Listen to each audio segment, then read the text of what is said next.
एक माँ की ममता जानकर आंखों में पानी आ जाएगा।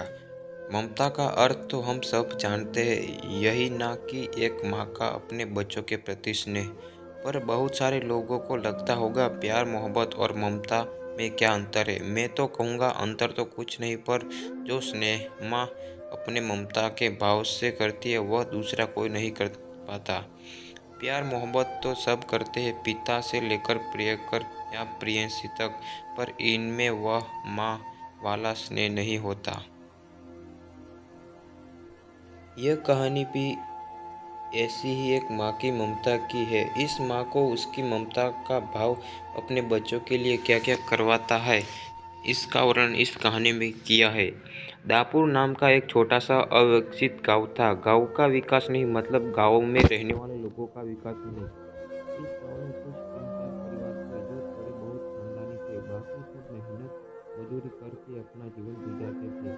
इस गांव में दीना नाम की एक विधवा औरत रहती थी।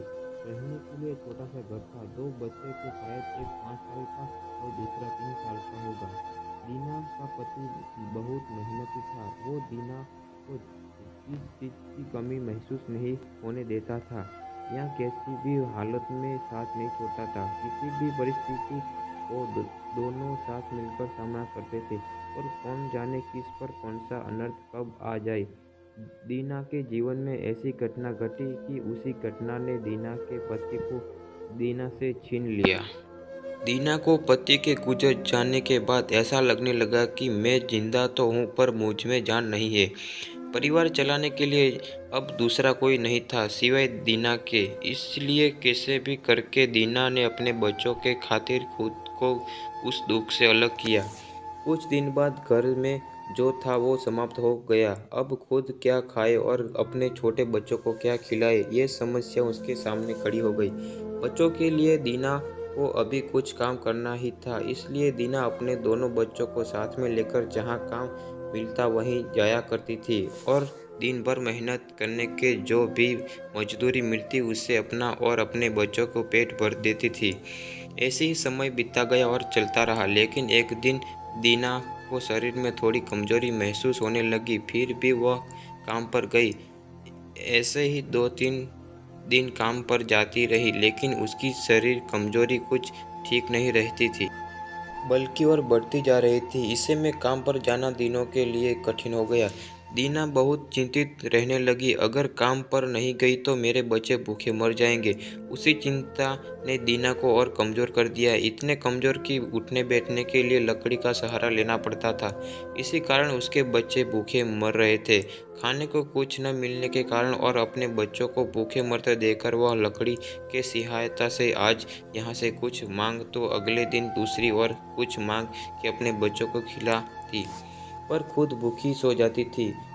इसे ही एक दिन वह खुद जा न सकती थी, इसलिए अपने बच्चों को समझा के खाने के लिए कुछ मांगने के लिए गांव में भेज देती है। कुछ समय बाद बच्चे 2 चपाती और थोड़ी सी सब्जी लेकर लौटते हैं। 2 चपाती से 3 जन कैसे तृप्त हो गए, इसलिए वे 2 चपाती दोनों बच्चों को खिला देती है।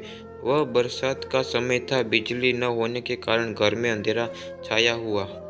दीना को थोड़ी आराम मिलती है, इसलिए वो गहरी नींद में पड़ जाती है। इसे में दीना को एक सपना दिखाई देता है। वह एकदम तंदुरुस्त हो गई है, काम पर जाती है। वह सोचती है अपने बच्चों को काफ़ी समय से अच्छा खिलाया नहीं, इसलिए वो अपने बच्चों के लिए चविष्ट खाना बनाती है। बाद में अपने बच्चे को और वह साथ में बैठकर खाना खाकर सो जाते हैं। आगे सपने में दीना ने देखा उसके बच्चे जिस कमरे में सोए हुए थे उस कमरे का छत गिरकर उनके दोनों बच्चे मर जाते हैं। अपने में से दीना एकदम उठकर खड़ी हो जाती है, जान में जान आ जाती है, और अंधेरे में ही अपने बच्चे के कमरे में और चल पड़ती है। कमरे में जाकर अपने बच्चों को देखकर दीना चैन की सांस लेती है।